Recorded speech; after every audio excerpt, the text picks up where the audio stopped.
N'aurions-nous pas été un peu tendus en 2025 ? Tu m'emmerdes, toi, je t'emmerde! Mais célébrons la fin de cette année de merde en enterrant la hache de guerre, pour réveillonner dans la paix, la prospérité et le respect des doctrines européennes du progrès émancipateur. Personnellement, j'ai toujours été socialiste et partisan d'une économie libérale. Ce sera dur, mais en 2026, on pourra au moins se consoler avec la bonne bouffe de nos agriculteurs français. Voilà le secret du foie gras truffé. Ah, quoique c'est pas sûr avec le Mercosur. Aucun accord ne sera accepté s'il fragilise nos filières ou impose une concurrence déloyale. Dans ce numéro de Jamais trop pas assez, avec Louis-Marie, nous ferons le bilan de 2025 calmement, en se remémorant chaque instant. Mieux encore, on vous dira ce qui vous attend pour 2026, et croyez-moi, ce sera pas mieux que si c'était pire. C'est à vous que je m'adresse particulièrement ce soir. Bonjour, c'est Louis-Marie. Et Seb Musset. C'est jamais trop. Pas assez. Bienvenue dans ce 31e numéro de Jamais trop pas assez. Jamais trop pas assez, on n'allait pas vous laisser terminer l'année sans faire un dernier numéro, un peu improvisé, je dois l'avouer, avec mon compère Louis-Marie. Comment vas-tu, Louis-Marie ? Écoute, nous allons vers la lumière chaque jour, quelques minutes de soleil en plus depuis le 21 décembre, anniversaire de notre glorieux président. Et donc, Gloire à toi. Je suis heureux. Dans cette émission, on va faire notre revue de presse habituelle, mais on fera un bilan de 2025 et on va s'aventurer à faire quelques pronostics pour l'année qui vient, 2026.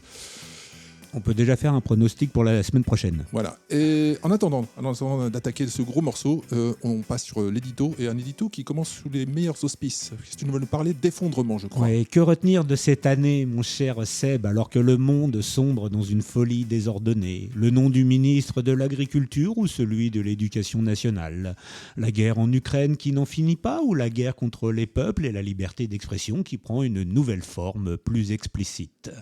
En cette fin d'année 2025, nous sommes à nouveau de retour dans l'histoire et je m'en réjouis. Je m'ennuyais ferme dans la promesse libérale d'un monde au lendemain identique, dans un bonheur béat de consommateurs.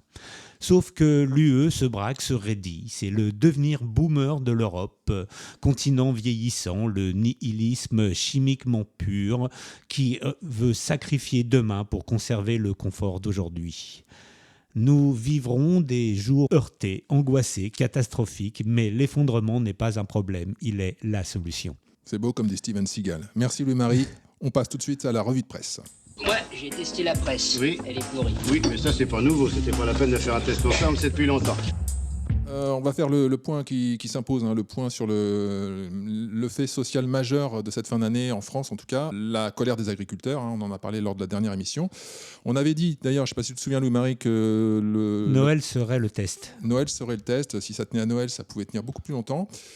Alors, on va faire un peu un état des lieux. On va dire que ça tient toujours. Il y a encore de nombreux blocages dans le sud. C'est plutôt, on va dire, l'audience et les journalistes qui sont plutôt partis, en fait. Donc, il y a moins de couverture. Alors, c'est clair qu'il n'y a eu aucune couverture. On a vu passer, il y a eu quelques nouvelles. Il y a eu notamment des messes qui ont été célébrées sur les ronds-points, sur les points de blocage. Sur la 64. Donc, on peut même dire que l'Église catholique en France, en tous les cas, prend fait et cause pour les agriculteurs. C'est étonnant.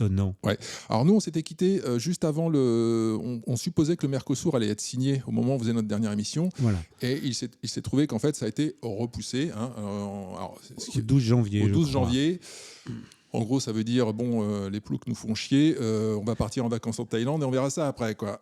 Et sachant que ça a été repoussé, mais en fait, rien n'a été amendé. Le texte du Mercosur est le même depuis plus d'un an. Donc, oui, de toute façon, ils vont rien amender, ils vont juste jouer la montre pour que les agriculteurs contraints d'aller travailler parce qu'ils vivent chichement d'un travail éreintant, se retournent sur leurs exploitations et ils vont signer ça tranquille parce que c'est prévu de signer ça tranquille. Oui, la Commission européenne s'est autonomisée, elle a dit on signe, donc on signera. Donc nous avions notre Premier ministre du moment, Sébastien Lecornu, l'assis chien fidèle, qui a fait une déclaration sur BFM, une déclaration solennelle qu'on écoute tout de suite. Le Mercosur, c'est sûr, ça ne passera pas. Je veux aussi m'adresser aux agriculteurs. Votre situation exige du respect et de la détermination. Sur le traité du Mercosur, la position de la France est ferme. Aucun accord ne sera accepté s'il fragilise nos filières ou impose une concurrence déloyale. Le texte a évolué, mais le compte n'y est toujours pas. Le compte n'y est toujours pas. J'ai l'impression d'avoir des communications syndicales. Oui, c'est ça. C'est n'importe quel délégué de la CGT qui sort d'une réunion avec le ministre. Ce gouvernement ne fait plus que de la com, en gros, et puis il l'a fait mal. Et le texte n'a absolument pas évolué. Sur les annexes, il y a quelques points annexes qui ont été négociés dans les annexes, mais le corps principal du texte est le même. Il est figé depuis plus d'1 an. Les agriculteurs vont le prendre en pleine gueule. Tiens, premier pronostic. C'est pas drôle, mais les agriculteurs vont prendre le Mercosur en pleine gueule. Pronostic bilan 2025, on a essayé de leur faire à l'envers. Bon, en fait, en même temps, on l'a vu venir, cette histoire. Pronostic 2026, c'est en tout cas ce que veut ce gouvernement, très clairement. Ce que veut l'Europe. C'est ce que veut l'Europe et c'est ce que voulaient les gouvernements d'avant et c'est ce que voudront les gouvernements d'après. C'est l'éradication totale de l'agriculture en tant que profession indépendante et vaguement artisanale, ce qui est de moins en moins le cas de toutes les façons. Mais En tous les cas, les petites exploitations vont disparaître, les gros céréaliers et les gros éleveurs vont se regrouper, ils seront encore plus gros.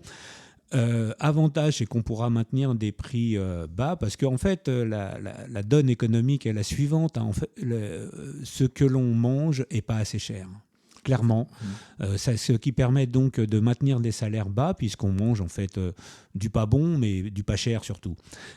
Donc c'est pas cher, les salaires sont bas et comme ça on peut continuer la décroissance salariale de l'Europe.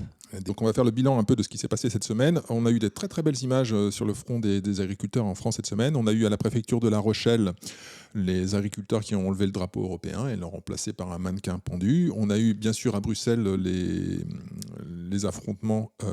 C'était donc, je crois, c'était le jour où on a fait l'émission, ça devait être le 18 ou 19 décembre, je ne sais plus. Et après il montait sur Bruxelles. C'était le 17. 17 décembre. On a enregistré le 17. Ouais. Oui, mais c'est passé le jour. Oui, on est passé le 18. Donc c'était le 18 décembre les affrontements.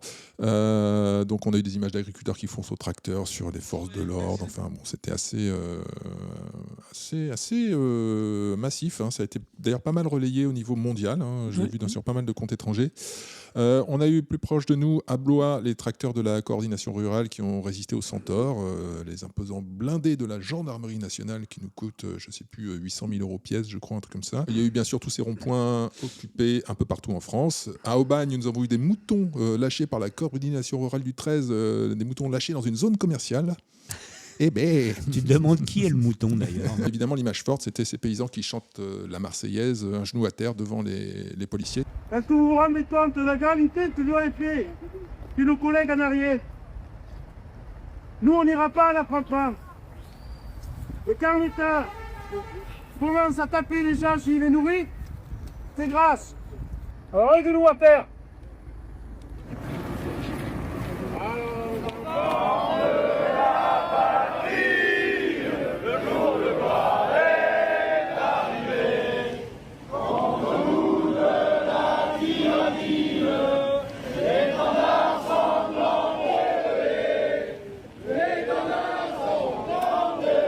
Des images qui n'ont, je pense, absolument pas été relayées au niveau média mainstream.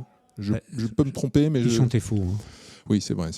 Sur France Télévisions, ils ont une exigence de qualité et on peut relayer une chorale d'agriculteurs qui chantent la Marseillaise dès lors qu'ils sont tous diplômés du Conservatoire national de musique. Ou alors qui sont habillés en drag queen avec une plume dans le cul sur une représentation de la scène. Il faut qu'il y ait une harmonie à la tierce, au minimum. Parce que nous, monsieur, nous sommes une télé de qualité. Voilà.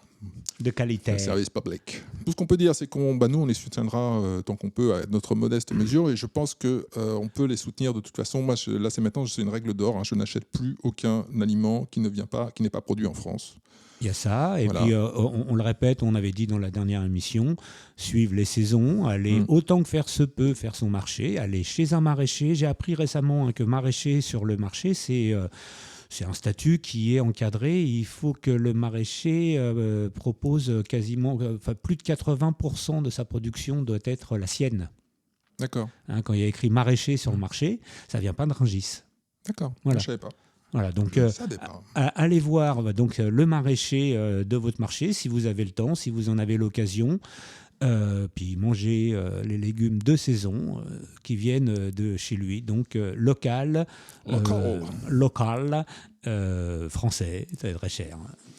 Très bien, eh ben, on va faire Voilà. ça. Alors, puisqu'on est en France, on va y rester. Hein. Je crois qu'il est l'heure de faire un point Tété Louvre. Ah, le Louvre, point alors. Louvre. J'avoue que j'ai pas suivi. Qu'est-ce qui s'est Alors, passé au Louvre? Eh bien, écoute, Raconte. c'est fabuleux. Ah, écoute, on apprend sur Brut qu'une grille a enfin été installée sur la fameuse fenêtre par lesquelles sont passés les voleurs du Louvre. C'est-à-dire Donc, 60 jours plus tard? Alors, 64 jours plus tard, précisément. La bande à Doudou Cross-Bitume, qui a ponctionné 85 millions d'euros de bijoux en 3 minutes au nez à la barre de l'administration française et de la police du Louvre, hein, qui était, je rappelle, à peu près à 100 mètres à vol d'oiseau. Hein. La fenêtre donc a été installée 64 jours après le vol. Ça, c'est de la réaction. Ça, c'est de la réaction. Tiens-toi bien, Poutine. Tiens-toi Ouais. bien, Poutine. Je Allez. pense que là, Zelensky, il est rassuré de se Ouais, dire ouais. qu'il a un allié tel que la France. C'était notre point Louvre. On se retrouve bien sûr très très vite pour un nouveau point Louvre. Je trouve ça fabuleux, cette histoire du Louvre, parce que chaque semaine, on a un truc à dire. Mais c'est une saison française, tu vois, c'est notre série. C'est la série, voilà, c'est la série France Télévisions. C'est notre Stranger Things à nous. On va peut-être revenir sur le calendrier de l'avant des cyberattaques, Louis-Marie. Alors oui, hein, on en a eu pas mal. Alors, du 11 au 12 décembre, on a eu la cyberattaque du ministère de l'Intérieur français. Donc, le ministère de l'Intérieur français, on en avait parlé, qui a confirmé que ses serveurs et emails avaient été forcés, et que potentiellement plein de gens ont eu accès à des documents internes. Alors, le Canard enchaîné signale qu'apparemment, il y a une complicité interne. Ouais, quelqu'un s'est promené tranquillement à regarder les mails. Tu vois, c'est que du bon, que du sûr, quoi. Donc après l'attaque du 11-12 décembre, c'est pour ça que je parlais de calendrier de l'Avent. Il y a eu donc le 21 et le 22 décembre, juste avant Noël, donc une attaque de la Poste, de la Banque Postale et de la Poste, rendant plusieurs systèmes en ligne indisponibles. L'attaque a perturbé la distribution des colis et l'accès aux plateformes numériques lors de la période la plus chargée de l'année, selon Euronews. Alors, qui précise aussi, alors ça, bon, c'est une news Euronews, hein, ça vaut ce que ça vaut, que ce serait donc un groupe pro-russe, Nomad 57, qui aurait revendiqué l'attaque, et la DGSI a pris l'affaire en charge, enfin l'enquête en charge. Je pense que dans 64 jours, ils vont poser une grille à l'entrée des serveurs de la Poste. Alors, il y a une solution, c'est le Danemark qui nous la donne. La Poste danoise a décidé de ne plus distribuer le courrier. Voilà, c'est fini. La Poste, Poste Nord, va cesser de distribuer le courrier des habitants et retirer les quelques 1500 boîtes aux lettres rouges réparties à travers tout le pays. Voilà, c'est la solution. Ben, en même temps, on a un peu déjà commencé en France. Je pense que la distribution du courrier représente qu'une goutte d'eau dans l'activité de la Poste maintenant. Très clairement. Et en plus, ça c'est quand tu reçois tes papiers, parce que figure-toi, je vais te passer un petit extrait. Je vais te demander d'ailleurs, est-ce que tu as bien eu tous tes cadeaux de Noël cette année? Alors moi, de toute manière, vu mon âge, plus personne ne m'offre rien. Donc, et puis de toute façon, comme j'aime pas les gens, qu'est-ce que tu veux qu'ils m'offrent? Mais toi, est-ce que tu les as reçus tes cadeaux? Non. Non, bah voilà. Non, mais tu sais pourquoi? Que ma maman n'a pas reçu mon cadeau et je n'ai pas eu de cadeau. Il y a eu des absences et pas que pour moi d'ailleurs. Et t'as peut-être pas d'amis? Il n'y a que ma maman qui me fait des cadeaux. Mes enfants ne me font même pas de cadeaux. Ils sont terribles. C'est l'ingratitude de nos enfants. C'est scandaleux. Alors bon, figure-toi que je cherche une vidéo que je ne trouve pas. Ah si, je l'ai, voilà. Donc figure-toi qu'en France, on n'a pas de boulot, on n'a pas de poste, mais on a des idées pour la distribution du courrier postal. C'est le service Walla, et je te le passe, le service Walla pour des courriers distribués plus rapidement à la cité. Regarde, on tombe sur quoi? Tada! Crie. Ouais, mec, je crie pas, pardon. Voilà, mec, petit unboxing. Ah, mais gros, c'est une réelle en plus. Hein. Non, mais elle déballe pas. Non, mais attends, je vais la regarder. Je vais regarder, c'est la série combien? Mais là, mec, c'est réel en plus. Fais-moi gros. Ma gueule. Il y a quoi encore? Je sais pas pour quelle. C'est de la merde. Voilà. Attends, non, mais il reste de la merde, je l'ai déjà ouvert. C'est un parfum. Non, c'est pas un parfum. Au nom d'Allah, c'est un parfum. Si par chance vous avez réussi à passer au travers des dysfonctionnements causés par la cyberattaque du service public, eh bien, si votre paquet a réussi à franchir cette étape, eh bien, vous avez quand même... Il se peut qu'il soit ouvert en route. Voilà, il se peut qu'il disparaisse à 2 mètres du bol de sangria, comme on dit. Alors, par ailleurs, en parlant de petits colis, Ah, les petits colis. Oui, puisque là, c'est certainement les colis Shein dont nous parlions la dernière émission et l'Escure annonçant fièrement qu'ils allaient taxer les petits colis jusqu'à 130 €, c'est ça, 125 €, enfin donc 150 €. Voilà, donc les petits colis à 150 €. Et on avait annoncé que Shein devait très intelligemment. La solution était ouvrir un entrepôt en Europe. Bien sûr. Et puis envoyer les colis de là. Donc ils ne seront plus envoyés de Chine, donc ils seront plus taxés. Et devine ce que je viens d'apprendre. Non, dis-moi.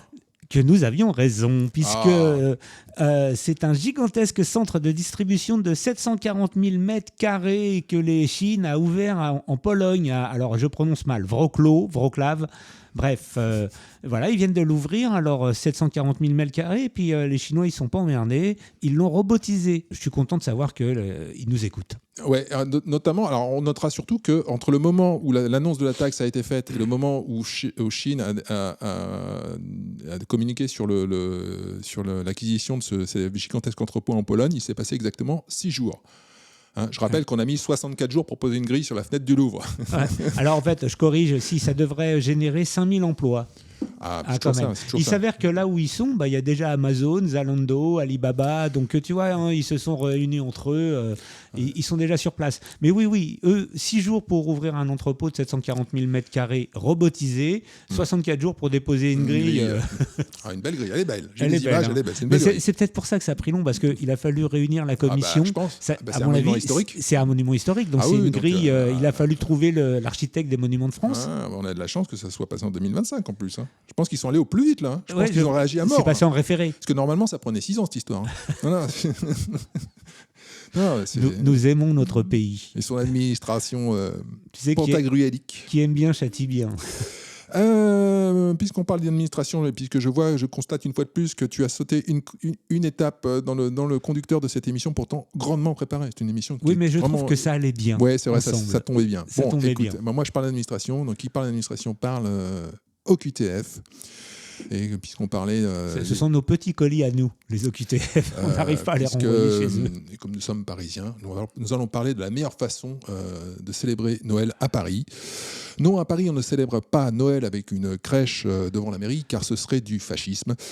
À Paris, on ne célèbre pas Noël avec quelques décorations illuminées ça et là dans les rues, parce que ce serait une démonstration du patriarcat cis blanc qui pollue la planète. D'ailleurs, à Paris, on ne célèbre pas Noël. Point. Voilà, c'est comme ça. On ne dit même pas Noël, je crois qu'on dit bonne fête de fin, bonne fête de, je sais pas ce qu'on dit. On dit joyeuse fête. Joyeuse fête. Avec un air gêné. Avec un air gêné, oui.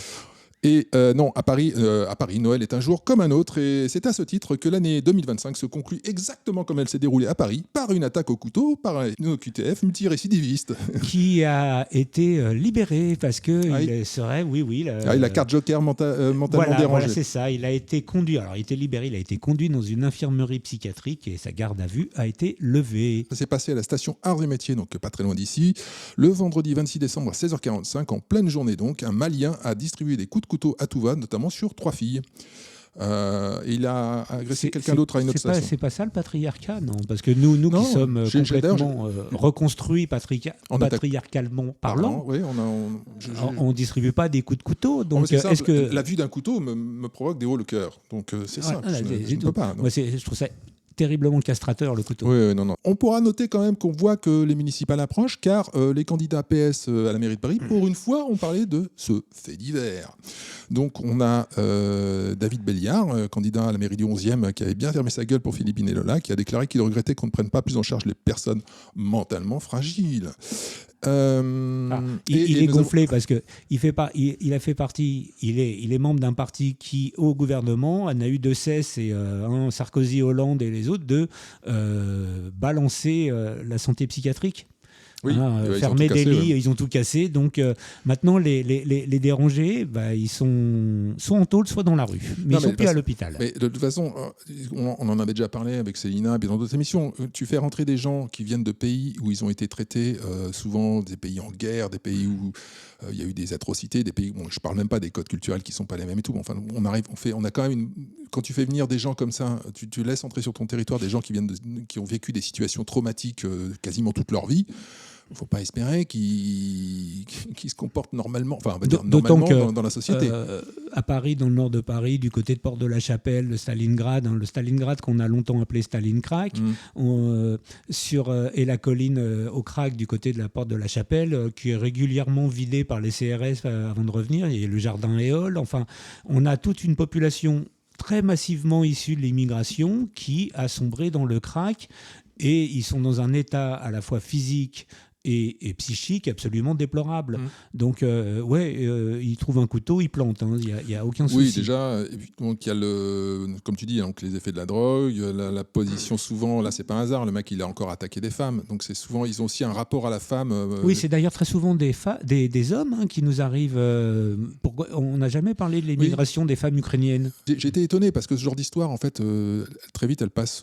C'est expédié en fin de tribune quand on en parle dans les médias. Ouais. Là, je trouve que ça tient. Ça fait 2-3 jours, là, donc c'est arrivé avant-hier. Non, c'est arrivé vendredi. On est donc dimanche au moment où on enregistre. Donc, ça fait 2 jours qu'on en parle. Alors, je sais pas si on peut attribuer ça au fait qu'il n'y ait pas beaucoup d'autres news dans l'actualité en ce moment, ou si c'est l'approche des élections municipales et que ça devient la question de la sécurité commence à devenir pour les élus un truc chaud bouillant, quoi. Ça va être effectivement, il va falloir celui qui va montrer le plus dans Paris Mais là, qu'est-ce qu'il veut qu'il fasse? Je veux dire, c'est devenu. En tout cas, moi, je parle pas pour les autres villes. C'est comme le Mercosur. Qu'est-ce que tu veux qu'il fasse? Donc, oui, c'est bien gentil de arrêter de les faire venir, en fait.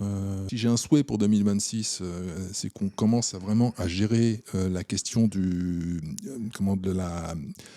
des frontières. La question de l'émigration. Les frontières, mais le problème, c'est comment t'as ceux qui arrivent, mais ceux qui sont déjà là, en fait. Et si il y a un moment, en fait, il va falloir avoir des sanctions beaucoup plus lourdes et beaucoup plus fermes. Alors, on va me dire, oui, il n'y a pas de place en prison, il n'y a pas de machin, il n'y a pas de ceci. Je sais pas, on a un grand pays, on a beaucoup de territoires, je crois qu'on a pas mal de petites îles un peu partout. Bon, on peut peut-être faire un truc genre Cayenne, tu vois, machin comme ça. On n'a pas de place en prison, soit on construit des prisons, soit on ferme les frontières. Mais effectivement, il faut agir, quoi. Bon. Donc voilà, on n'a pas vraiment de solution là-dessus. Sinon, je vais rappeler quand même quelques chiffres qu'il est bon de rappeler. Alors, je parlais de l'immigration, juste de l'immigration légale. Environ 2,2 millions de titres de séjour ont été accordés entre l'élection d'Emmanuel Macron et le début de l'année 2025, soit l'équivalent de la population d'un État de l'Europe comme la Slovénie. Et sur ces 2,2 millions, 1,2 million de titres ont été accordés à des Africains, soit 56% du total. 2,2 millions, c'est énorme quand même. Et c'est la ville de Paris, c'est la population de Paris. C'est des chiffres légaux. Oui. Et on va préciser toujours dans le chiffre légal qu'on nous fasse pas le coup, oui, mais qui va ramasser nos poubelles et faire nos Pokéballs à 15 balles. Sur ces 2,2 millions de titres de séjour, seulement 17% le sont pour des raisons professionnelles. 17%, c'est-à-dire à peu près 350 000 personnes seulement sur les 2,2 millions entrent en France pour travailler. Les autres, c'est des étudiants dont ou du regroupement. 280 000 à la mairie de Paris. Au service des jardins. Donc c'est pas du tout, l'émigration, c'est pas du tout pour des raisons économiques en fait. C'est autre chose. Non. Et on ne sait pas l'immigration illégale puisque Laurent Nunez a été incapable de répondre à cette question. Pour conclure cette petite news, enfin petite news, non, c'est pas une news. Je pense que là c'est une tendance. C'est une tendance et je pense que le RN a encore gagné 3 électrices. Oui. Voilà, elle minimum. devrait en tous les cas. Si...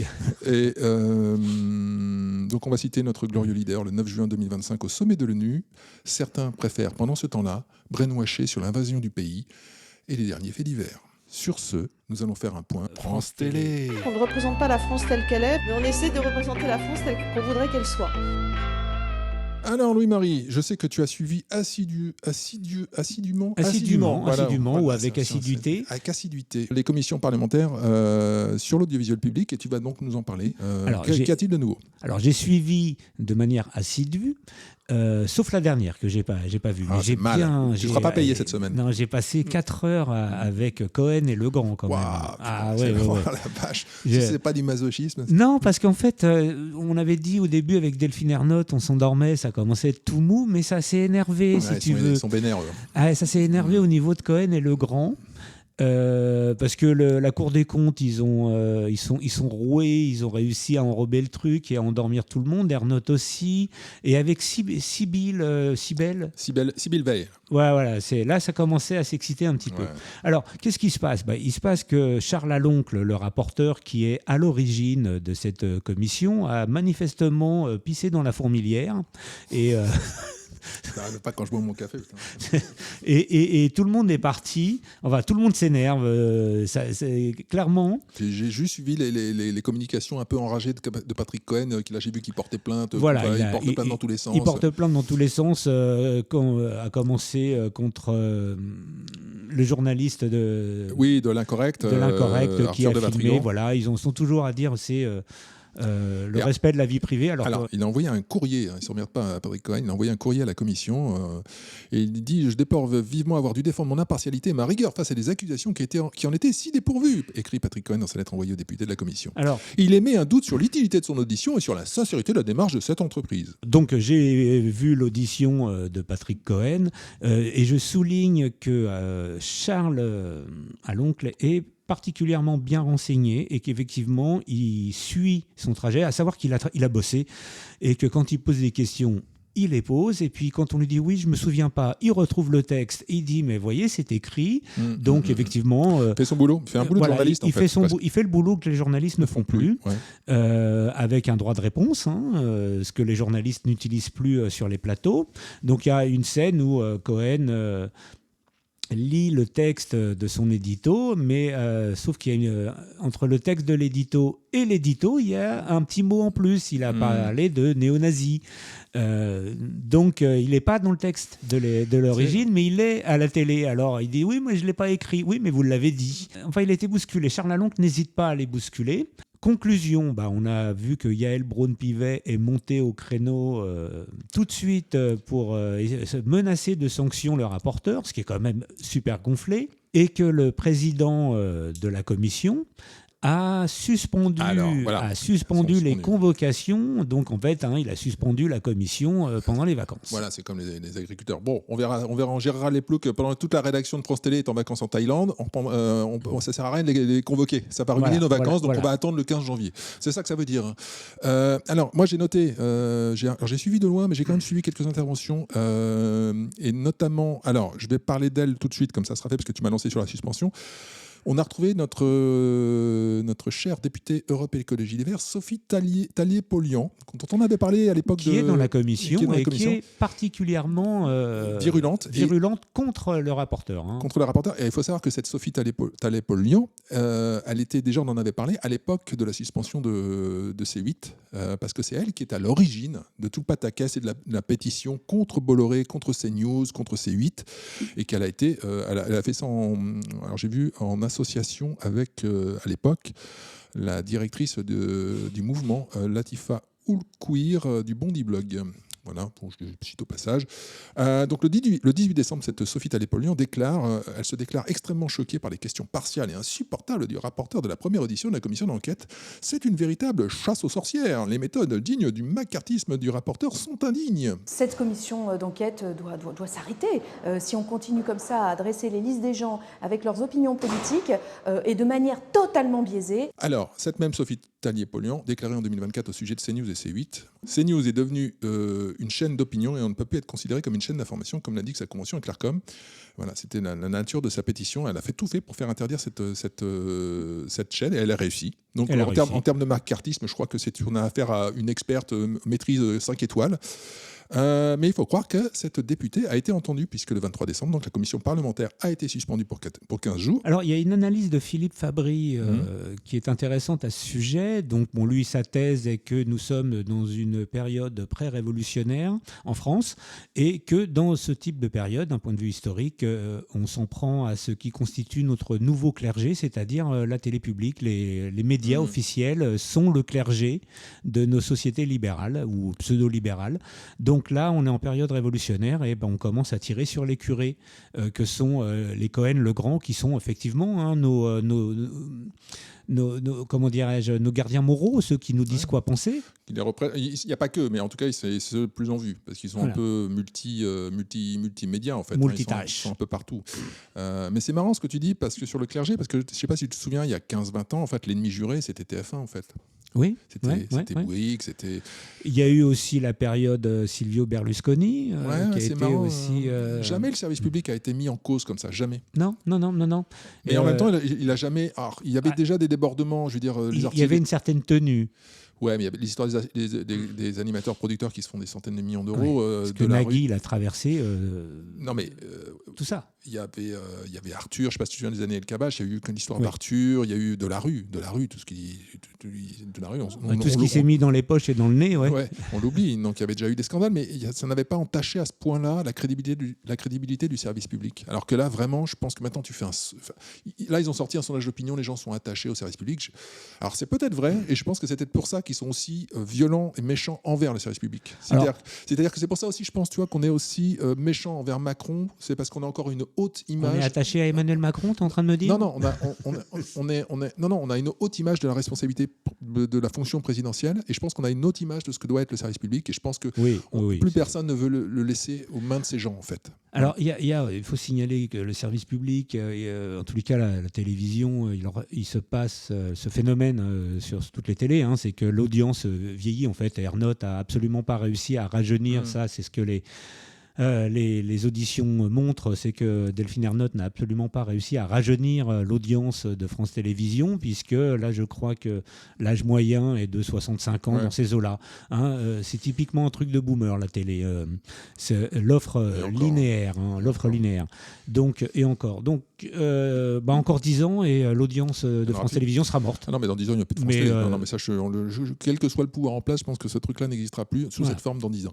Mais et ce sera tant mieux. C'est tant mieux parce que ça ne peut pas. Moi, j'en fais même pas une question politique. J'en fais une question que c'est juste. On ne peut pas laisser un tel levier à quelque pouvoir que ce soit. Alors déjà, il y a effectivement la question, mais ça, c'est une question qui rejoint le problème de la surveillance, et on va en parler avec le DSA, chat contrôle et autres. Hein, c'est-à-dire que là, du jour où le pouvoir change de main, le nouveau pouvoir se retrouve avec un outil complètement en place. Pour en revenir là aux commissions qui ont le mérite d'exister, parce que je doute que ça aille bien loin en fait. Une commission ne va jamais bien loin. Mais grâce au travail de Charles Lalonde que ça leur met le nez dans la merde.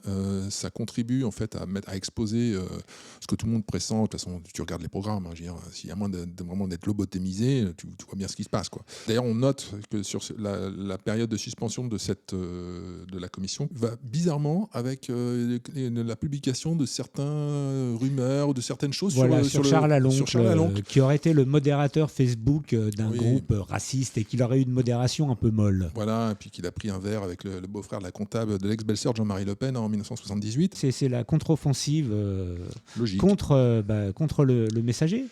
Ouais. Alors j'ai une news, breaking news. Vas-y. Brigitte Bardot vient de mourir. Alors on l'apprend. Donc on va vous expliquer. Donc on enregistre cette émission et au moment où on enregistre cette émission, on apprend que Brigitte Bardot vient de mourir.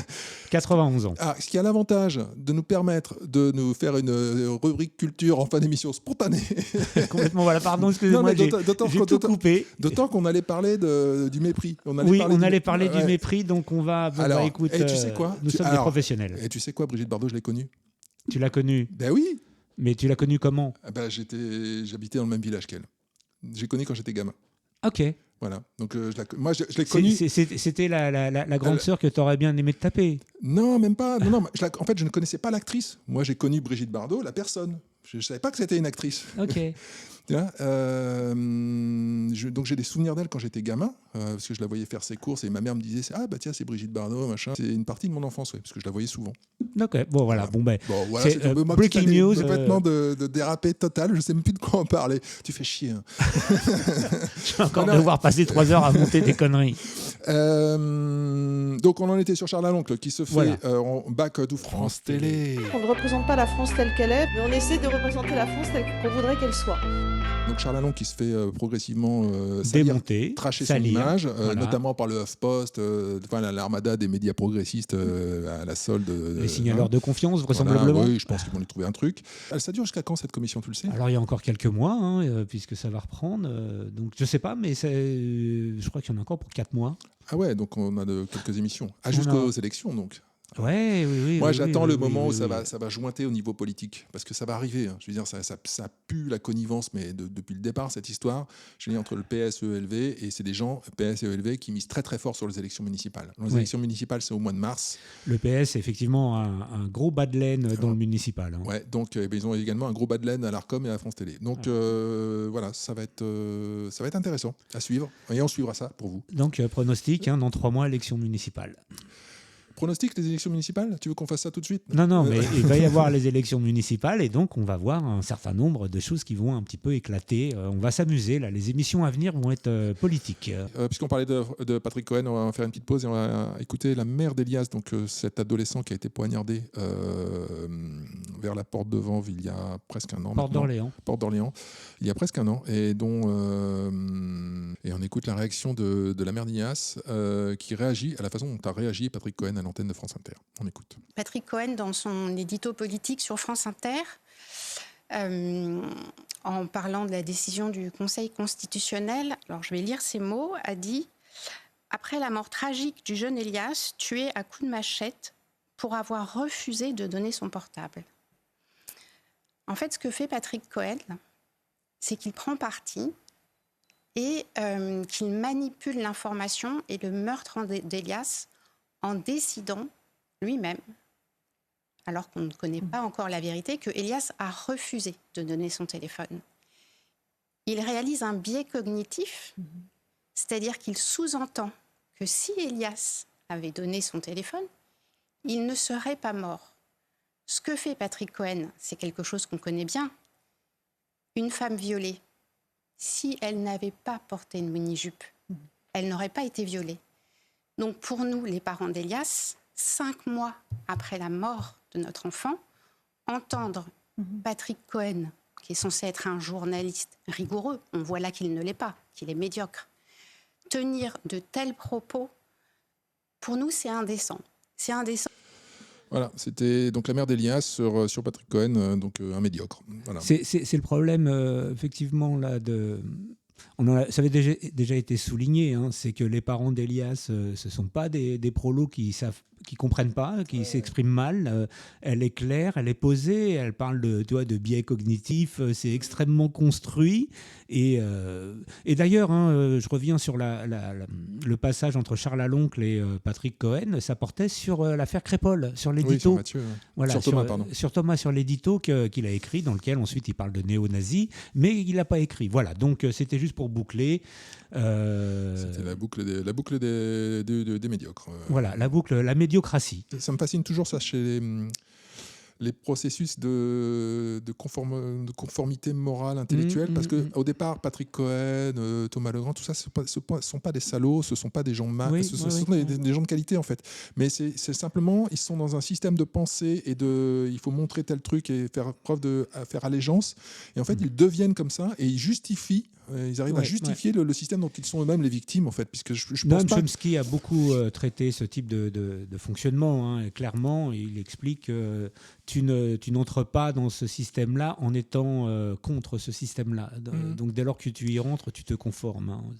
Mais ils n'ont même plus à se forcer pour se conformer, puisque c'est quelque part, ça devient, on est dans le religieux presque. C'est du dogme, en fait. Et donc, ils arrivent à justifier. Et quand tu vois la lettre qu'il fait, tu as l'impression qu'en fait, qu'il se justifie lui-même. En fait, tu as l'impression qu'il l'écrit autant pour lui que pour la commission.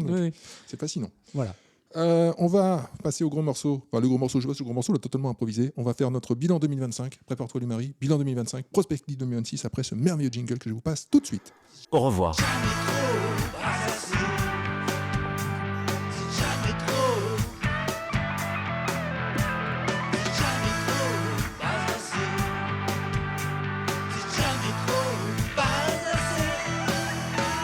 Que peux-tu tirer de cette année 2025, qui se trouve par ailleurs être la première année de cette émission, Jamais trop, pas assez? Alors, puisque c'est effectivement la première année de cette émission, moi, le bilan que je tire comme ça de manière un peu globale, c'est qu'il y a une mise à nu des conditions réelles et politiques de la technocratie de l'UE. Qui, là, sur les dernières semaines, là, avant que nous changions d'année, on a eu l'interdiction de Jacques Beau, par exemple, qui illustre bien ce que je suis en train de dire. Jacques Beau est un citoyen suisse, donc l'extraterritorialité du droit de l'UE a été appliquée, comme le font les Américains. Donc il y a cette mise à nu de la réalité du pouvoir de l'UE, qui est une technocratie, comme je le disais, et qui est aussi une sorte de dictature soft, en tous les cas un gouvernement autoritaire, puisqu'ils ont, pour Jacques Beau et Xavier Moreau, ils ont fait fi de leurs règles, de leurs propres règles, puisque c'est une décision administrative et pas judiciaire. Tout ça pour dire que les textes, les droits de l'UE et tout ceci, ça n'existe pas. Seul compte la décision de la Commission, qui n'est pas élue. Personne dans cette commission n'est élu. Donc voilà, donc on a dans cette année, je trouve, une mise à nu, la réalité du pouvoir de l'UE, telle que, alors pour revenir sur notre podcast, dans notre première émission, j'avais parlé de Coralie Delhomme, qui est celle qui s'était penchée sur justement la réalité de la technostructure et de ce qu'est l'UE. Bon, là maintenant, son travail est abouti, on le voit. Encore faut-il vouloir le regarder, bien sûr. Oui, voilà, c'est ce que j'allais dire, parce que là, nous, on le voit, parce qu'on a le nez dessus et on s'intéresse, on est sensibilisé à ça depuis longtemps. Alors, c'est clair que maintenant, pour les gens qui sont sensibilisés à ça, ils peuvent pas, même les gens qui sont pro-Europe, ils ne peuvent pas être aveugles par rapport à ça. C'est-à-dire qu'on voit vraiment, en termes de liberté d'expression, de destruction, là on a parlé des agriculteurs, c'est clair comme de l'eau de roche. C'est là où on veut les détruire. La liberté d'expression, on n'en veut pas non plus. Ça aurait dû être clair à partir de la Grèce. La Grèce a quand même été mise à genoux par l'Eurogroupe, qui est une technostructure, quelque chose absolument pas élu, et qui a décidé de piller, de saccager et d'appauvrir la Grèce pour en faire un pays du tiers-monde. Voilà, ça... À partir de la Grèce, de toute façon, à partir de 2005, on devait déjà s'en douter, mais le chemin est long. Nous sommes, ce que je disais dans mon édito, nous sommes dans une vie confortable, somme toute. On a à manger, on a du chauffage, certes, on a des petits soucis, les nuages s'amoncellent à l'horizon, mais globalement, on n'est pas encore effondré. Moi, sur 2025, alors sur le bilan... européen, bon, je souscris à ce que tu as dit. Sur le bilan local français, moi je pense que la phrase qui restera de 2025, c'est un jour sans fin. C'est-à-dire entre les renouvellements de gouvernement qui ne servent plus à rien, les décisions qui ne servent à rien, les OQTF pas respectés, les trucs, le chapelet d'agression au couteau, le chapelet de faillite d'entreprise. Tu as l'impression qu'en fait c'est inexorable, ça se déroule, tu vois tous les jours le même paysage, donc c'est ultra démoralisant. Tu vois, il n'y a aucun signe d'amélioration. Ils ont beau dire là, l'économie redémarre, on est 11e, j'ai vu qu'on est soi-disant 11e économie mondiale. Bon. La 9e, on a vachement chuté, on a dû être à la 4e. Avec 65 ans d'âge moyen, enfin bon, je veux bien moi, mais bon. Donc voilà, donc autant tu vois 2024 avait été une année un peu de rupture parce qu'il y avait eu des trahisons politiques, il y avait mais 2025 en fait c'est la rediffusion de 2024 de plus en plus médiocre, comme une photocopie pourrie, de plus en plus pourrie à force que tu la copies. Oui, en fait. Ouais, c'est la Renéo. Donc j'ai pas tiré de bilan de 2025, c'est pour moi une des pires années qu'on ait vécues au niveau mondial, au niveau local français, parce que c'est une année sans espoir.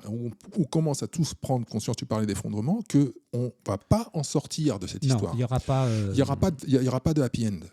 Et il n'y aura pas la figure christique du président, de l'homme qui va prendre les rênes du pouvoir. Et ce qu'on aime bien en France, voilà, même ça, c'est fini. Non, parce qu'en fait, on a tué les conditions pour que ça arrive, ça. Il ne peut plus. Je te dis, on a une autre image du président de la République, enfin, de la fonction présidentielle, mais de toute façon, même cette fonction présidentielle, on l'a abandonné. C'est-à-dire que c'est un valet de piste maintenant, le président de la République française. C'est un gouverneur de province. Le pouvoir, il n'est plus en France. Donc ça, c'est aussi quelque chose qui est en train d'apparaître. Macron et puis son remplaçant, que ce soit Bardella, Mélenchon, n'importe lequel. L'Europe leur dira quoi faire. Et c'est ce qu'il demande. Il dira, c'est pas nous, c'est l'Europe. On est en train de voir apparaître le fait que la France, un pays sans frontières, c'est un terrain vague.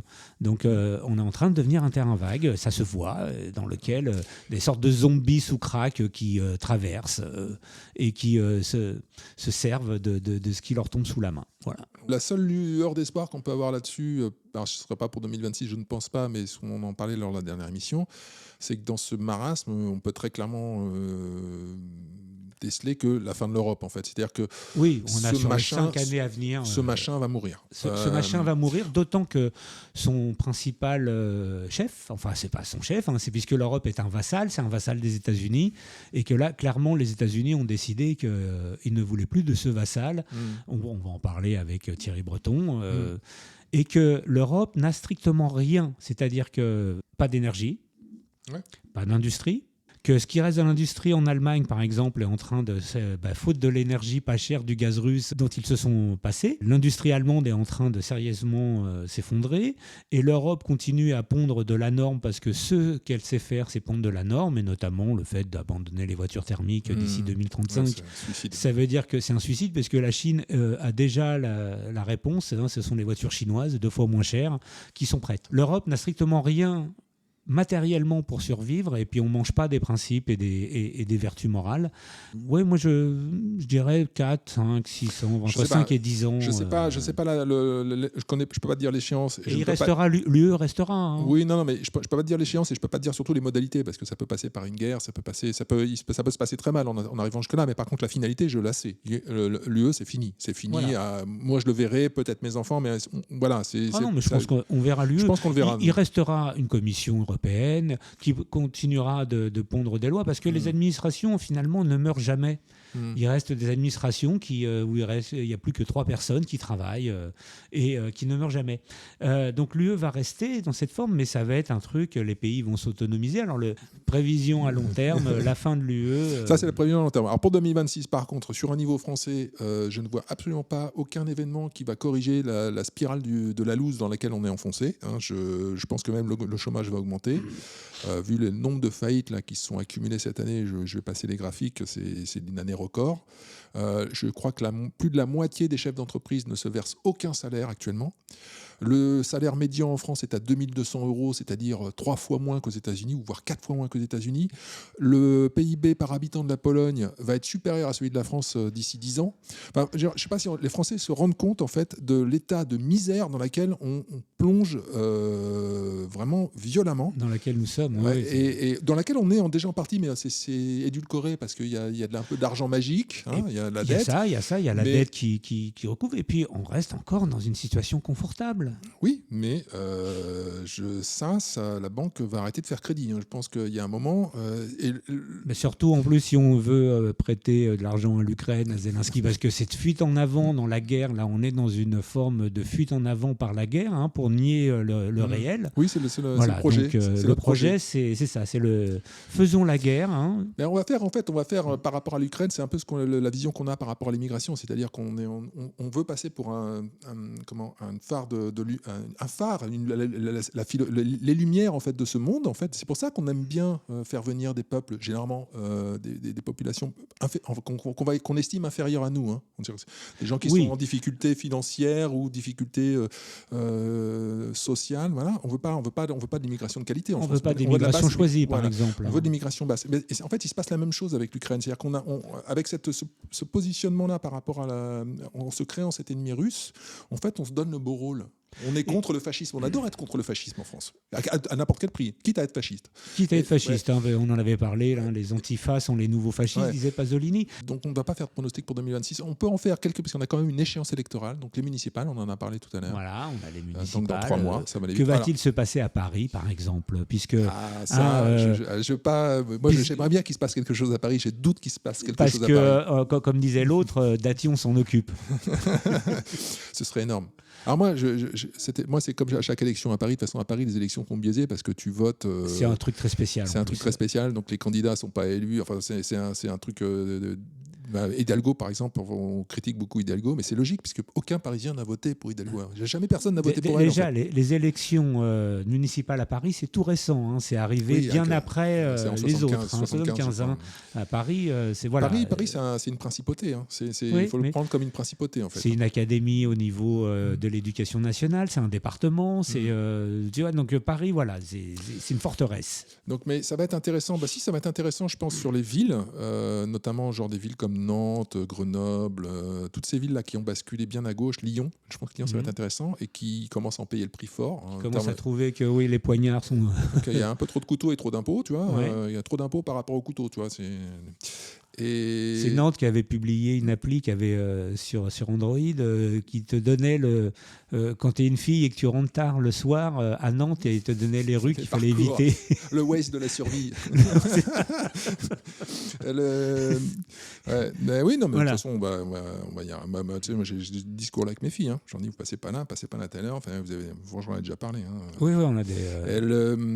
D'ailleurs, sur l'attaque au métro, je te jure, hein, il y a 1 heure avant l'attaque au couteau dans le métro, je leur ai fait, tu sais, elle prenait le métro, j'aurais dit, mais vous faites, j'aurais rappelé, hein, j'aurais dit, faites gaffe, elle dit, ouais, papa, tu balises et tout, et j'ai dit, mais ouais, parce qu'un couteau, c'est vite sorti. Ouais. 1 heure après, c'est arrivé le truc. Bon, pas sur la même ligne, mais bon, voilà, quoi, à Paris.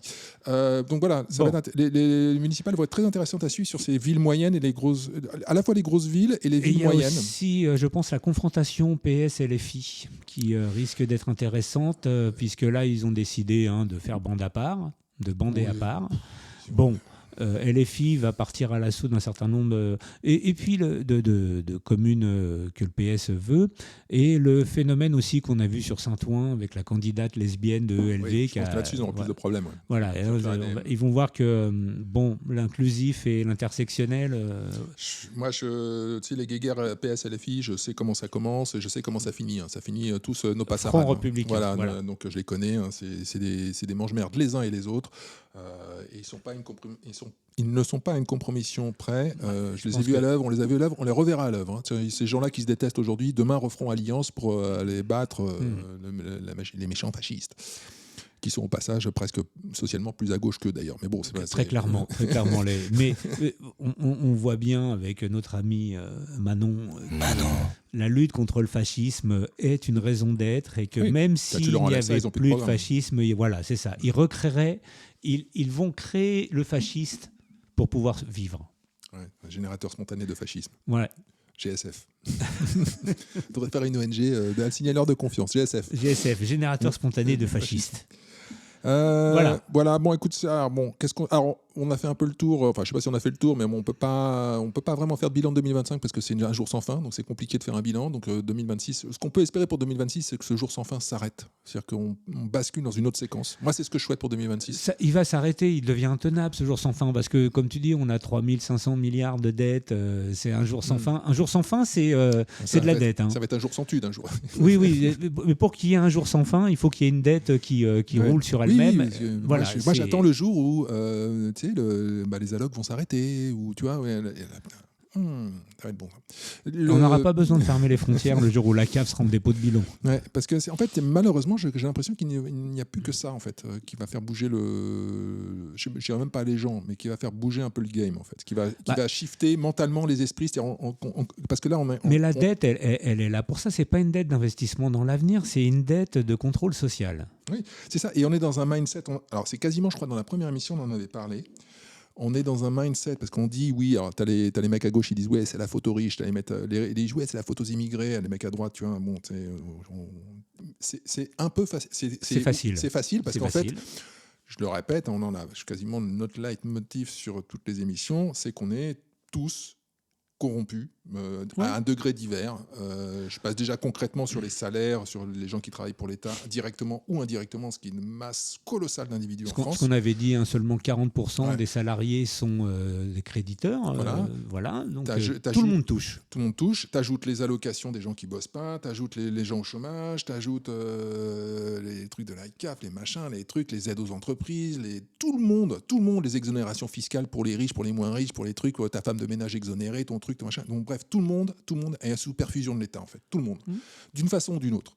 Hein, je parle même pas de la sécurité sociale, les retraites. La sécurité sociale, c'est privé, je te le rappelle, c'est pas l'État. Oui. L'assurance maladie, l'assurance chômage. Ça crée un mindset. Voilà, mais ça crée, parce que ça, c'est l'assurance chômage et assurance maladie sont des organismes privés que l'État aimerait bien récupérer, dont l'État aimerait bien récupérer une partie des sommes. Mais c'est donc au bout d'un moment, il y a confusion entre ces deux. L'un est du domaine de la solidarité entre actifs, et l'autre est du domaine de la paix sociale à crédit. À crédit, oui. C'est qu'on achète la paix sociale aujourd'hui et ce que je disais dans mon édito, quitte à obtenir la guerre demain. Regardons ce qu'a fait l'Argentine, comment l'Argentine s'est effondrée. Oui. Donc on a encore 15-20 ans devant nous pour arriver à ça. Je pense pas qu'on ait 15-20 ans, je pense que ça allait beaucoup plus vite. Mais par contre, ce que tu fais bien de souligner l'Argentine, je pense que notre destin, alors peut-être pas à 2026, mais notre destin national est très proche et sud-américain en fait. Il est, mais pas à la Chavez. À la Milei. Oui, avant que Milei arrive, il a fallu en passer par certaines étapes, inflation folle, appauvrissement total de la population, fonds immobiliers qui s'effondrent. Il y a un phénomène parfaitement prévisible, c'est que les boomers vont mourir. Ils ont d'ailleurs déjà commencé à mourir, mais ils vont mourir de manière massive, et donc ça va par exemple précipiter sur le marché de l'immobilier des listes de biens de plus en plus longues dont les héritiers n'auront que faire, étant eux-mêmes déjà retraités et propriétaires. Donc ça va, voilà, le marché de l'immobilier va se prendre la claque du décès des boomers. Qui va bien. On va faire un petit bilan, jamais trop pas assez, parce qu'on en est quand même 31e, donc ça fait 6 mois qu'on a commencé cette émission. Voilà, au départ avec l'idée juste de faire une émission de radio. D'un podcast. Et bon, ça a un peu dérapé.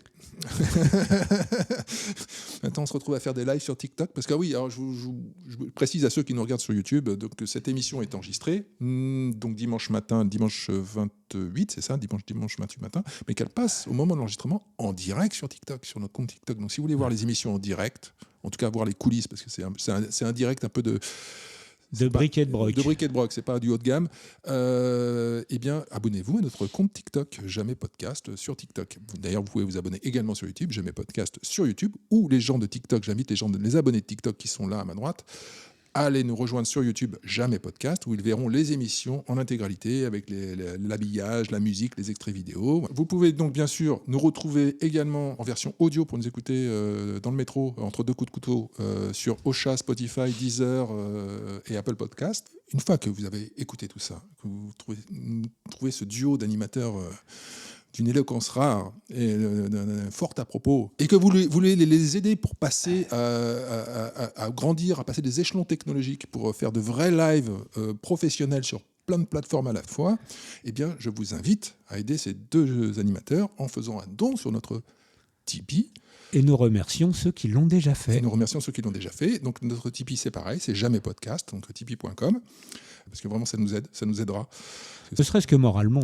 Moralement aussi, ouais, parce que c'est vrai qu'on doit. On va faire le point, on va faire un point stat. Ouais, on va parler chiffres.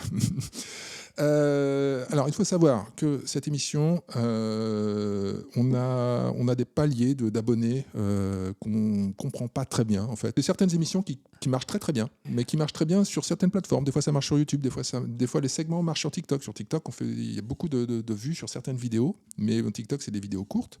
La version podcast marche toujours. Elle a toujours ses abonnés, ses auditeurs fidèles. YouTube, c'est un peu plus compliqué parce que YouTube, on est vraiment, c'est la guerre, quoi. C'est la guerre. Manifestement, on est maintenu dans les limbes. Non, alors ça dépend des émissions, mais c'est clairement sur certaines émissions, oui, on est shadowbanné, c'est clair, sur tout ce qui a à voir avec un certain sujet dont je ne dirai pas le nom là ici. Clairement, on est mis sous le tapis. Ce qui n'est pas le cas sur TikTok, par exemple.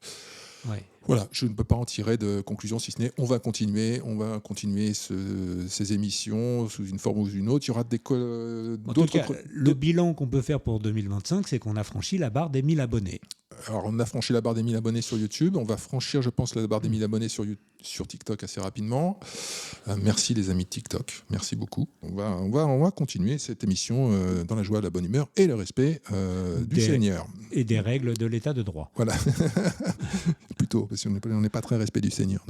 On est dimanche. On est dimanche. Bon, après ça, on veut de mal à personne. On est assez tolérant, je dois avouer, finalement. Sauf avec les gens qui nous foutent des coups de couteau dans la rue et qui tabassent nos filles. Mais sinon on est tolérant. On milite pas pour le port de la Côte de Maille dans les transports. Voilà. Eh bien, écoute, je pense qu'on peut. On va reprendre notre petite revue de presse et on va s'intéresser après un petit jingle. Alors, dans cette revue de presse, on parlera de Trump, de Thierry Breton et des Amish. Restez connectés. Parce que les Amish de mes Amish sont nos Amish. On peut savoir ce que ça sera pour ces messieurs? T'as dit la même chose, t'es amnésique ou quoi? Puisqu'on parlait d'administration de France et de mesures à la con, figure-toi que le 15 décembre, les sénateurs ont adopté une surprime de 5% sur les contrats d'assurance afin de couvrir les dégâts causés par les émeutes urbaines. Voilà, c'est tu casses, je paye. Voilà, tu casses, je paye. Alors on est passé du... Non, parce que c'était Gabriel Normalement, Attal. Gabriel Attal, c'était tu casses, tu payes. Tu casses, tu payes. Mais en fait, c'est tu casses, je paye. La sécurité sociale des racailles, hein, on peut le dire. Tu vois, c'est qu'on donc on va casser ta bagnole, tu n'auras pas le droit de te plaindre, et en plus tu vas payer toi pour la bagnole qu'on t'a cassée. Pendant que le mec sera en liberté parce qu'on n'aura pas le droit de le mettre en prison. Il suffit de peu, la langue française est magnifique, c'est tu casses et moi je cache. Je casque. Tu casses, je casque. Alors, tu vas voir, ma deuxième news n'est pas sans rapport avec celle que je viens d'énoncer, puisqu'on apprend dans Le Parisien qu'une partie des armes envoyées à l'Ukraine a disparu des radars. Certaines armes ont une capacité de destruction colossale, nous précise Le Parisien, et elles tiennent dans le coffre d'une voiture. Le jour où tu retrouveras un canon César en Seine-Saint-Denis, alors, on va s'inquiéter. Et Le Parisien de nous préciser, s'appuyant sur le rapport de l'ONG Swiss Global Initiative Against Transnational Organized Crime, la GITOC, pour préciser que près de 600 000 armes ont été perdues ou volées depuis février 2022. 600 000. Voilà. Perdues ou volées, moi je dirais volées beaucoup. Bientôt dans vos quartiers. Genre, excusez-moi chef, j'ai perdu un tank. La 7e compagnie. C'est-à-dire que quand tu mets 64 jours à poser une grille et que tu sais plus où t'as rangé ton lance-roquette, hein, ça va un peu ensemble en fait. Je l'ai posé là, j'ai été pissé et le temps que je revienne, il a disparu. C'est repris par l'équipe Voilà Petit Colis, direction Mafia, DZ Mafia. Voilà. Et la boucle est bouclée. C'est une question qui se posait il y a déjà 2-3 ans. Les Américains se sont aperçus qu'ils n'arrivaient pas à tracer l'armement qu'ils envoyaient. C'est dommage. C'est moche. C'est moche. Puisque tu parles des Américains, que tu m'offres une transition. Parfait. Voilà. Donc, figure-toi que l'ensemble de nos journalistes et du gauchistan en général, j'ai vu des réactions outrées sur les réseaux sociaux, s'insurgent, ces gens s'insurgent contre les décisions de l'administration Trump de un peu durcir les conditions d'entrée sur le territoire américain pour les touristes. Hein. C'est incroyable ça qu'il y a un pays qui ferme ses frontières. C'est dingue, un contrôle aux frontières, ça on n'aime pas en France. Hein. C'est marrant, c'est fou. Hein. On aime bien contrôler l'identité, t'interdire port, machin, mais par contre les frontières c'est open bar, hein. Vas-y, passe. Donc, alors, j'en reviens aux États-Unis. Donc la mesure, je la cite, la mesure viserait notamment les touristes professionnels exemptés de visa, donc nous, aux Français, en les obligeant à fournir 5 ans d'historique de leurs réseaux sociaux avant d'entrer sur le territoire américain. Tu te rends compte, il va falloir livrer son historique des réseaux sociaux sur 5 ans. Mais le gauchistan et même BFM ne le supportent pas. Moi, ce qui me fascine dans cette histoire, c'est leur réaction. C'est pas tellement la mesure de Trump, parce que je vais déjà préciser que... un pays souverain fait ce qu'il veut. Déjà, il fait ce qu'il veut. Voilà. Mais cette mesure est globalement déjà en cours. Dans les grandes lignes, elle est déjà en place depuis plusieurs années pour les États-Unis. Hein. Tu es obligé déjà de... Enfin, tu n'es pas obligé, mais c'est quand même conseillé de le faire. Non, même moi, j'ai été aux États-Unis il y a fort longtemps et c'est toujours en vigueur. Dans l'avion, tu remplis un questionnaire. C'est fini, ça. C'est fini ? Non, maintenant, il faut que tu le fasses... Maintenant, non. Mais tu le remplis toujours, d'une manière ou d'une autre. Oui, mais tu payes maintenant, déjà, c'est payant. Enfin, c'était payant avant aussi, simplement c'était dans le prix de billet d'avion. Et là, maintenant, tu payes genre 80 balles, tu le fais en ligne 2 semaines avant. Et voilà, tu le fais toi-même. Mais, et dedans... Et dedans, il y a des choses comme avez-vous été... Non, mais il y a les réseaux sociaux, c'est déjà dedans. Ouais. Le LOL d'or pour Jean Laïcité Barrault. 2 points, ouvrez les guillemets. La France condamne fermement ces sanctions. Les peuples d'Europe sont libres et souverains. La bonne blague. Et ne peuvent pas laisser d'autres imposer les règles de leur espace numérique. De quoi il parle là ? Il ne parle pas de Jacques Beau ni de Xavier Moreau, dont il a annoncé une semaine avant qu'il venait de les priver d'un certain nombre de droits sans... passer par la case justice. On ramènera également à nos amis de gauche et à notre caste de journalistes insurgés qu'il y a 5 ans à peine de cela, il fallait scanner un QR code pour boire un café, il fallait se signer une autorisation pour aller faire pisser le chien, et tu étais à peu près déchu de tes droits de travailler dans certaines professions si tu n'étais pas vacciné à la pisse. Voilà. Et là, personne n'a rien dit. Personne, ça passait tout seul. Thierry Breton, d'ailleurs, qui s'est fait remonter les bretelles par... Réserve tes balles pour Thierry Breton, il arrive après.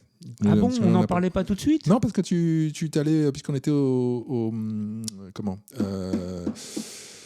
j'allais conclure en disant que puisqu'on était aux USA, tu allais nous parler des Amish. Ah ben moi. moi je l'ai pas écrit le déroulé donc. Putain, mais quel branlos. Putain, vraiment que cette année se finisse. Hein, parce que... Ça fait... Donc là, moi, j'étais parti. Alors, oui, les Amish. Mes Amish. Attends, tu as un jingle peut-être? Ouais, t'as un Les jingle, Amish. les Amish. Une comparaison sur l'état de santé entre les Amish et le reste des États-Unis, parce que ça constitue un groupe témoin extrêmement intéressant, les Amish, puisqu'ils vivent comme au 19e siècle. Ils n'ont pas la télé, pas le téléphone. Ils se vaccinent très, très peu. En ce qui concerne la fécondité, les Amish, c'est autour de 6 enfants par femme. C'est même un peu plus. Et c'est le peuple qui a la plus grosse fécondité. Ils sont devant le Nigeria. Ah ouais. Les Amish. Donc, on s'ennuie pas le soir. Ils n'ont pas de télé. Mais ils n'ont pas de télé, mais tu vois, quand tu n'as pas de télé, tu ne regardes pas une série, tu niques. Voilà. Alors que aux États-Unis, donc hors Amish, c'est 1,6 enfants par femme. Donc 6,6 versus 1,6. En ce qui concerne l'activité physique, les Amish, pour les hommes, parcourent environ 18 000 pas par jour, les femmes 14 000, alors que la moyenne des Américains, c'est 5 000. Ils ne marchent pas, quoi, en gros. Donc les Américains ne marchent pas, alors que les Amish, eux, ils marchent. Ils n'ont pas de voiture, ils ont des carrioles, mais donc un homme Amish fait quasiment 4 fois plus de pas et une femme 3 fois plus. Alors, en ce qui concerne donc l'obésité, conséquence de ça, il n'y a pas 0% d'obésité chez les hommes Amish, 9% chez les femmes, 40,3% chez les Américains non Amish. Voilà, 0,40 versus 40. Cancer chez les Amish, ils ont une prévalence d'environ 400 pour 100 000 Amish, alors que chez le reste des États-Unis, c'est 650. L'asthme et l'allergie chez les enfants, chez les Amish, 5,2% contre 21,3% ailleurs. Et enfin, une dernière stat, espérance de vie, 10 ans de plus. Tu prépares tes bagages, tu vas remplir la fiche de Trump, avec ton historique des réseaux sociaux, tu vas faire... Je vais devenir Amish. C'est quelque chose de très très intéressant, parce que ça constitue un groupe témoin de ce que Big Pharma, de ce que l'alimentation américaine et la santé a apporté au reste des États-Unis, puisque les Amish ne se vaccinent pas ou très peu et encore sous contrainte. Ils consomment ce qu'ils produisent. Ils vont pas chez McDo et Burger King tous les soirs. Donc voilà, ces données-là sont assez évidentes que nous mourrons beaucoup plus de notre rythme de vie. Bon, Thierry Breton. Bah ouais, Thierry Breton, là, j'ai eu un blanc. Si j'ai pas mes 5000 calories, je suis une loque. Joyeux Noël, Thierry Breton. Joyeux Noël, Thierry. Donc Thierry Breton s'est fait interdire de territoire américain. Alors c'est dommage parce qu'en plus il travaille à la BOA, la Bank of America. Comment il va aller toucher son salaire? Son petit jeton de présence à 600 000 €, là, il ne va même pas pouvoir le toucher. C'est malheureux. C'est malheureux. C'est malheureux. C'est toujours les meilleurs qui partent les premiers. Alors, donc l'administration américaine sous Donald Trump a annoncé le 23 décembre 2025, un jour avant Noël, qu'elle interdisait les visas et l'entrée aux États-Unis à 5 personnalités européennes, dont Thierry Breton, ancien commissaire européen chargé du marché intérieur et de la régulation numérique. Ces personnes sont accusées par Washington d'avoir exercé une pression sur les plateformes technologiques américaines comme X, Meta, en faveur de règles européennes strictes de modération de contenu qui seraient, selon elles, une forme de censure des opinions américaines ou une ingérence dans la liberté d'expression américaine, ce dont on vient de parler. Le département d'État américain a qualifié Thierry Breton de mastermind du Digital Services Act, le DSA, la législation européenne imposant des obligations de transparence et de modération aux grandes plateformes en ligne, et les États-Unis estiment que ces régulations ont des conséquences négatives pour les États-Unis et leur perception de la liberté d'expression. C'est clair qu'on n'a pas le premier amendement. Voilà, on n'a pas du tout la même vision de la chose. Moi, de ce côté-là, je suis pleinement américain sur la liberté d'expression. Oui, on est dans ces veines-là. Tout doit être autorisé. Voilà. En termes les mots ne sont pas des crimes. Voilà. Donc les crimes, tu vois, en France, on condamne pour des mots. Par contre, tu te fais poignarder dans le métro, t'es libre de. Tu vois qu'en Angleterre, ce qu'on avait dit, 30 personnes sont incarcérées par jour pour un post Facebook, Twitter ou autre. Donc voilà. Non, mais le premier amendement aux États-Unis de la Constitution, donc la liberté d'expression, est quelque chose d'extrêmement important. Ils y sont très attachés et Donald Trump, le premier, Thierry Breton, était intervenu justement en essayant littéralement d'empêcher Le débat Elon Musk, Donald Trump pendant la campagne électorale présidentielle américaine, il a écrit à ce dernier en lui demandant de ne pas ne pas organiser cette interview, cette rencontre sur X, dont il était devenu le propriétaire. Alors Thierry Breton s'est fait tagler par von der Leyen, qui lui a dit c'est pas pour la liberté d'expression que von der Leyen l'a taclé, ça elle s'en fout. C'était vraisemblablement parce qu'elle pressentait le problème. Et le problème, ça y est, là, qui vient de tomber, Thierry Breton, au nom du premier amendement, en fait, c'est une ingérence. Thierry Breton a tout simplement s'est ingéré dans le processus électoral américain. C'est un truc de dingue, mais surtout, c'est un truc de dingue. Il s'est ingéré dans le processus électoral de son maître. C'est pas le Mali. Parce que ça, le Mali, la France l'a fait souvent d'ingérer. Oui, c'est qu'ils ont pris Ils ont pris le maître et ils ont dit tiens, on va vous dire quoi faire. Non, mais je pense qu'ils sont tellement. On parlait de gens qui sont intoxiqués par leur pensée, leur cercle de pensée. Je pense qu'ils ont tellement, ils considèrent tellement que Trump est un connard et qu'il est discrédité partout, qu'il a une tellement mauvaise image qu'on peut lui chier sur la gueule, en fait. Voilà. En fait, c'est ça l'histoire. Je pense qu'ils le considèrent vraiment comme un tocard. Alors que le mec, on en pense qu'on veut. Il a gagné 2 fois les élections. C'est le président des États-Unis. Bon, il y a un moment. Et puis il les a gagnés, on en avait parlé, gagnés et bien gagnés. Bien gagnés. Quoi, donc, tu vois, il y a un moment, tu vois, ils vivent, et en fait, ils vivent dans leur délire. Oui, ils croient à leur propagande, en fait. Ouais. Ils commencent à y croire, c'est ce qui les rend encore plus dangereux. Et c'est ça, ils croient à leur propre propagande, ils croient à ce qu'ils disent. Alors, donc, voilà. Donc, alors, on va faire un peu Il y a eu donc une communication de Marc Rubio, le chef de la diplomatie américaine, qui a déclaré sur X, justement, depuis trop longtemps, les idéologues européens mènent des actions concertées pour contraindre les plateformes américaines à sanctionner les opinions américaines auxquelles ils s'opposent. Rubio dénonce un complexe industriel mondial de la censure en parlant de l'UE. Ça décape. J.D. Vance avait déjà prévenu. Donc, de son côté, Thierry Breton s'est adressé aux Américains sur X. Attention, Thierry Breton parle aux Américains. Bon, les Américains ne savent même pas qui c'est. Il affirme donc, Thierry Breton, qu'un vent de macartisme souffle à nouveau sur les États-Unis. Donc, on parle quand même du mec qui veut mettre au pas la liberté d'expression en Europe sur les réseaux sociaux et qui veut que tu montes ta carte d'identité dès que tu dis bonjour sur les réseaux sociaux. Au passage, de la part d'institutions qui se font hacker leurs serveurs tous les 2 jours. Maintenant, tu as vraiment envie de confier tes données. Tu as envie de mettre ta carte d'identité sur Pornhub. Et donc, Jean-Laïcité Barrot, lui, dénonce avec la plus grande fermeté. Comme d'habitude, j'aimerais que son poste va être le ministre de celui qui dénonce avec la plus grande fermeté. Tu vois, quasiment dans chacune de ses communications, il dénonce avec la plus grande fermeté.